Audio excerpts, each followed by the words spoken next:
prinsipnya mendukung demokrasi, enggak. Saya mendukung syariat Islam, saya mendukung khilafah, saya mendukung tatbikus syariah. Saudara, kita pengen Indonesia ini menjadi NKRI bersyariah. Saya tidak akan pernah khianati perjuangan tersebut, ya. Kumpul rame-rame, masuk ke dalam satu partai, katakan Partai Nasionalis Islam. Tujuannya untuk menerapkan syariat Islam sebagai hukum positif di Indonesia. Yang satu partai lagi, Partai Nasionalis Sekuler. Assalamualaikum warahmatullahi wabarakatuh. Saudara-saudaraku yang saya cintai, saya banggakan. Salam Nusantara, salam sejahtera untuk kita semuanya. Itu tadi cuplikan dari pidatonya Rizik Syihab di Bandung hari Sabtu kemarin dalam tajuk acara dialog keumatan, dialog kebangsaan 100 ulama dan tokoh Jawa Barat di Bandung kemarin.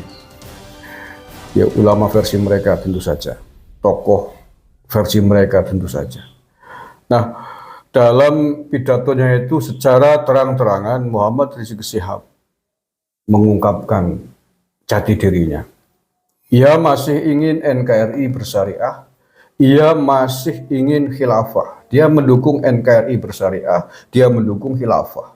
Secara jelas, tegas disampaikan sendiri dalam pidato tersebut. Ini artinya apa? Ini tidak main-main. Artinya Muhammad Rizik Syihab masih ingin melawan negara di dalam prinsip-prinsipnya.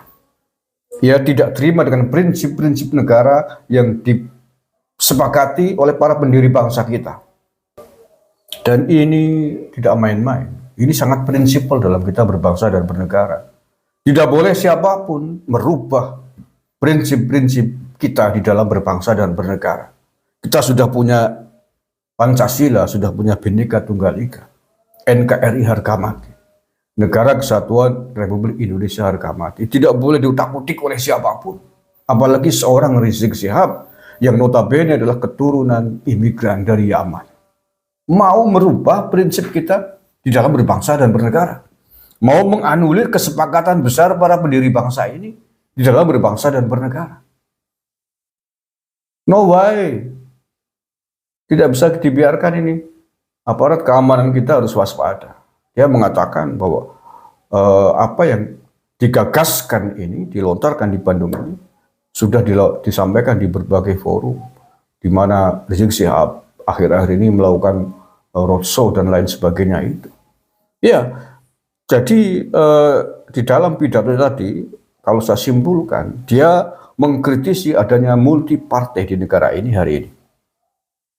Menurutnya bahwa banyaknya partai di Indonesia membuat negara ini dalam bahaya kehancuran karena bisa diatur oleh oligarki. Dan dia kemudian mengusulkan usulan atau solusi menurut dia adalah partai cukup dua saja, partai Islam dan partai sekuler. Ini kan luar biasa nih, modus ini. Ini kalau ada dua partai dinamai partai Islam, apa Partai Nasionalis Islam, ini tadi usulan dari Rizik Syihab, yang kemudian lawannya adalah Partai Nasionalis Sekuler. Kita bisa bayangkan seandainya itu diwujudkan, kampanyenya seperti apa coba? Lah ya, bagaimana kita bisa membayangkan Muhammad Rizik Syihab berkampanye sebagai petinggi Partai Nasionalis Islam atau Partai Islam, partai identitas terang-terangan dia kan. Loh, kita sudah mengkampanyekan hindari politik identitas karena itu bisa memecah belah bangsa ini, merusak persatuan. Loh, kita bisa bayangkan coba kampanyenya kayak apa? Mari kita sebagai umat Islam pilih Partai Islam. Siapapun yang tidak memilih Partai Islam berarti dia memusuhi Islam. Kan begitu nanti. Kalian Muslim, Partai Islam baik gak baik? Kalau yang tidak memilih Partai Islam, menurut Anda baik apa tidak? Biar karena lawan gitu. Biasanya begitu. Lawan, takbir gitu. Aduh, gawat ini. Bahaya nih. Ya, walaupun masih dalam bentuk gagasan, saya kira aparat keamanan tidak boleh membiarkan ini. Lawang lagi banyak partai begini aja yang kalah aja kemudian terus-terusan masih menghujat terus. Apalagi kalau kemudian di partai Islam dan partai sekuler. Lah ya orang-orang yang ada di pihak di garis partai sekuler pasti akan terus-terusan dikecam nih kelompok-kelompok sekuler, musuh Islam kan begitu. Akan menyuburkan kampanye politik identitas yang luar biasa. Dan kalau itu dilakukan, Bhinneka Tunggal Ika hancur lebur, Pancasila hancur lebur, NKRI hancur lebur. Maka tentu saja usulan Muhammad Rizik Syihab adalah usulan yang sangat berbahaya bagi keutuhan Pancasila, bagi keutuhan bangsa Indonesia, bagi keutuhan NKRI. Apalagi tadi mengatakan kalau yang menang nanti partai Islam, maka tentu saja yang jadi oposisi partai sekuler. Kalau yang menang partai sekuler, partai Islam jadi oposisi. Teorinya tidak semudah itu, prakteknya bisa mengerikan. Musuh ini yang jadi, kita umat Islam tidak akan terima negara yang dipimpin oleh orang-orang sekuler kan begitu. Bangkit umat Islam, lawan tokoh-tokoh sekuler. Penak boy. Negara ini adalah negara yang sudah disepakati oleh para pendiri kita, tokoh-tokoh bangsa sebagai negara Pancasila. Semuanya aja ya. Negara Pancasila yang melindungi seluruh umat agama di Indonesia, seluruh budaya tanah air kita. Jangan paksakan kemudian harus menggunakan hukum-hukum Islam, hukum agama di negara ini.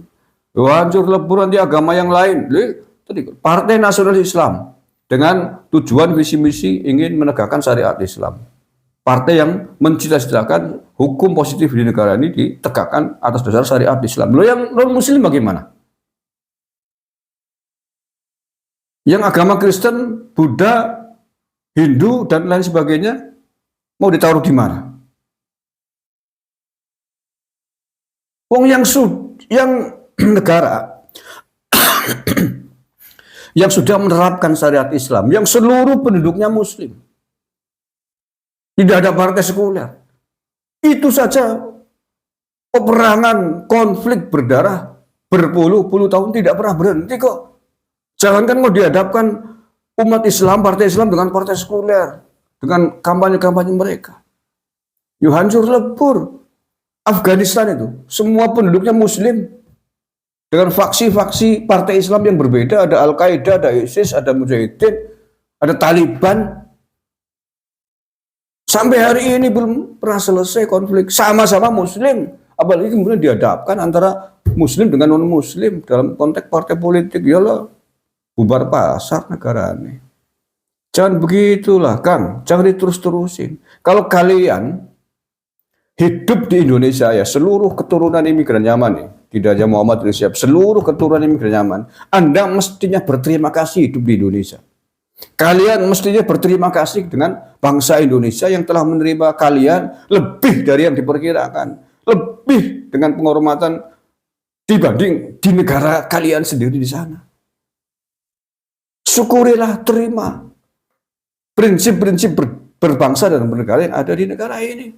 Jadilah warga negara Indonesia yang baik dan benar. Taati hukum-hukum yang ada di sini. Jangan seenaknya sendiri memprovokasi loh, keturunan pengungsi kok mengatur-ngatur negara. Dari mana ceritanya? Mana sih? Kalau kalian tidak puas dengan hukum-hukum negara yang ada di tanah air kita ini, yang ada di Nusantara ini, nggak usah memaksakan diri mau berangabrik sistem kita di dalam berbangsa dan bernegara. Tidak usah ada memaksakan partai Islam ingin menegakkan syariat Islam, ingin menegakkan khilafah di sini. Silakan Anda pergi ke negara asal kalian di Yaman sana, kampanyekan apa yang kalian inginkan, ingin menegakkan syariat Islam di sana negaranya. Atau di Suriah, atau di Irak, atau di Iran, di Afghanistan sana. Negara-negara yang sudah menerapkan syariat Islam. Jangan di sini, jangan dipaksakan. Mau ngobrak-ngabrik tatanan negara namanya ini. Enak boy, lo keturunan pengungsi tinggal manut. Pengungsi tamu tuh manut dengan tuan rumah. Ya, itu etikanya begitu, termasuk di dalam berbangsa dan bernegara. Jangan bikin gaduh, jangan bikin masalah. Oh, kalau keturunan pengungsi di sini kok bikin gaduh, bikin masalah, ingin ngobrak-abrik sistem kita di dalam berbangsa dan bernegara, ya harus kita evaluasi keberadaan mereka di sini. Kalau perlu dicabut kewarganegaraannya aja. Bikin gaduh terus sih. Sudah dibubarkan FPI itu karena ingin berada di bawah naungan khilafah. Kok masih bikin pola seperti ini? Ya kalau perlu cabut aja kewarganegaraan Indonesia seluruh keturunan imigran Yaman. Cabut kewarganegaraan Indonesia sehingga kemudian bisa kita pulangkan ke Yaman sana. Berapa jumlahnya paling ya 200.000, 300.000. Muhibin-muhibinnya yang kira-kira masih cinta dengan mereka ya silakan ikut aja sana pulang ke negara Yaman. Kalau mau jadi jongosnya di sana. Ini prinsipal sekali loh. Kampanye Rizik Syihab tadi prinsipal sekali dalam konteks berbangsa dan bernegara. Ini bukan urusan nasab lagi. Urusan nasabnya sudah terputus. Ini mau bikin gaduh di negara ini. Ya itu menurut saya, usulan saya begitu. Kalau Muhammad Rizik Syihab dan para klan Yaman yang lain tidak ridho, tidak mau menerima di dalam kita berbangsa dan bernegara dengan hukum-hukum yang ada di negara ini, dengan dasar negara kita, dengan undang-undang dasar kita, dengan Bhinneka Tunggal Ika ini, dengan NKRI ini. Monggo, pulang saja ke negara Yaman. Pulang saja sampean ke negara Yaman. Sampean ini keturunan pengungsi di sini ditolong, dihormati, kok lama macam-macam mau merubah prinsip-prinsip kita berbangsa dan bernegara, ingin menegakkan NKRI bersyariah segala, ingin khilafah sana tegakkan di Yaman sana. Ini Pak Prabowo saya kira harus tahu ini, mereka itu kelompok-kelompok kecil tapi suaranya terus-terusan mau bikin gaduh bangsa dan negara. Enak saja. Cabut saja kewarganegaraannya kalau terus-terusan, pulangkan ke Yaman. Orang-orang yang menjadi pengikutnya silakan, orang-orang pribumi Nusantara yang masih setia, cinta dengan mereka, mau ikut ke Yaman ya silakan pulang kalian, ikut ke Yaman sana ngikutin Ndoro kalian. Semengannya. Terima kasih. Assalamualaikum warahmatullahi wabarakatuh.